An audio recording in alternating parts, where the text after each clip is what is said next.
Ukitaka kuamini kuwa serikali hailali na wala haijawahi kulala, ndani ya masaa 24 iko macho na wala haijawahi kusinzia toka hapo tulipopata uhuru Tanzania.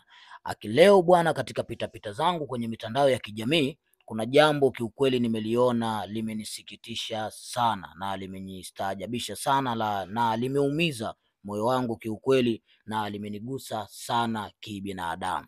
Nikasema hapana, hili swala lazima nitalizungumzia vizuri na nitatia nguvu yangu pia, ili mradi mambo yaende yakakae sawa, haki iende ikatendeke. Kwanza kabisa nitangulize shukrani za dhati. Leo nilikuwa kwenye mitandao ya kijamii, nilikuwa niko TikTok, nikaona kwamba kuna mwanamama ambaye analalamika kuwa mwanaye alikuwa mjamzito, alikuwa hospitali, lakini pia alikosa huduma kwa haraka, lakini kwa bahati nzuri alisikilizwa na akapata huduma. Baada ya kupata huduma, lakini pia wanasema mtoto waliopewa sio wa kwao, kwamba mtoto wao, kwamba wana wasiwasi ende ikawa atakuwa amechanganywa, na mbaya zaidi kilichowachanganya na kuwashtua, wanasema kwamba mtoto aliopewa kwamba ni njiti, lakini mwisho wa siku kwamba yule sio mtoto wa kwao, na yule mtoto inavyosemekana kwamba amefariki. Kwa hiyo ni jambo moja la kusisimua na ni jambo ambalo la kusikitisha sana sana sana. Nikiwa kama babu la Bagamoyo, niseme kitu kimoja. Kwanza ni mshukuru Mheshimiwa Paul Makonda, mkuu wa mkoa wa wilaya wa Arusha.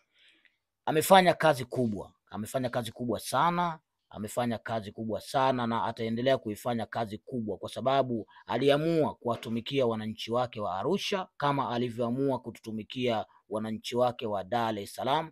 Aliplay part kwa upande wake, lakini pia kwa sasa yuko upande wa Arusha na anaitenda haki, na kiukweli sauti imepaa leo. Babu la Bagamoyo nimeona na nimesikia, na niseme kwamba nikutoe hofu mama, pamoja nawe mzazi ambaye wa mtoto huyo. Kwanza Mungu akupe nguvu, alafu pia usikate tamaa. Hakikisha kabisa kwamba haki ya mtu haipotei na wala haitoweza kupotea. Mama, utapata haki yako, utapata mjukuu wako.